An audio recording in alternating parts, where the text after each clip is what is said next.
Urdu ocean के मुअज़्ज़ज़ नाज़रीन अस्सलामु अलैकुम। रात 11 बजे का वक़्त था जब मेरी दोस्त आयशा ने मुझे व्हाट्सएप पर एक वीडियो का लिंक भेजा। मैंने जैसे ही लिंक पर क्लिक किया तो एक फहश वीडियो वाली वेबसाइट खुल गई।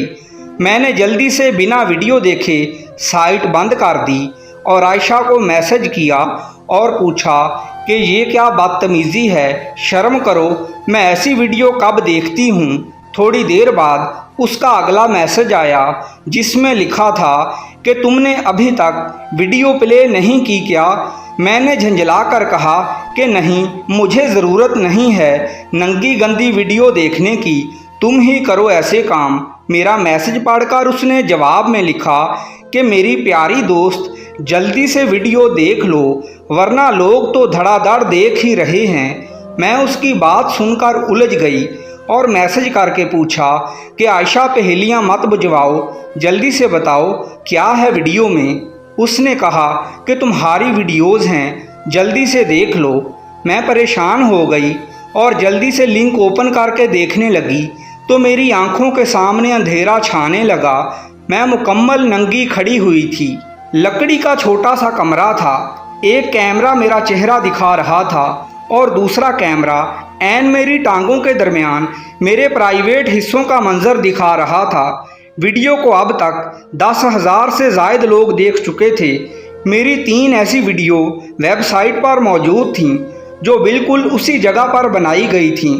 जब मैं इब्तदाई झटके से संभली तो मुझे याद आया कि अभी 5 दिन पहले मैं एक गारमेंट शॉप पर अपनी शर्ट्स और ट्राउज़र ख़रीदने गई थी। वहाँ के चेंज रूम के अंदर बार बार मैं कपड़े बदल बदल कर देखती रही थी। ये वीडियो उसी चेंज रूम की थी जो उन्होंने खुफिया कैमरे से बनाई थी और एक मशहूर फहश वेबसाइट को फ़रोख्त कर दी थी। गारमेंट शॉप वालों ने चंद डॉलर के पीछे मेरी इज्जत बर्बाद करके रख दी थी। मैंने अपनी दोस्त आयशा को फ़ोन मिलाया और रो रो कर सारी बात उसको बता डाली। वो पहले ही बहुत परेशान थी और जानती थी कि इसमें मेरा कोई कसूर नहीं है। मैंने साफ लफ्ज़ों में आयशा को बता दिया कि मेरे ज़िंदा रहने का अब कोई जवाज़ नहीं है, लेकिन आयशा ने मुझे बहुत हौसला दिया। सारी रात मैं जागती रही और रोती रही। अगली सुबह आयशा अपनी अम्मी को लेकर मेरे घर मौजूद थी। उन्होंने मेरी माँ को सारी बात बताई और मेरी माँ ने मेरे बाप को सारा वाक़या सुना डाला।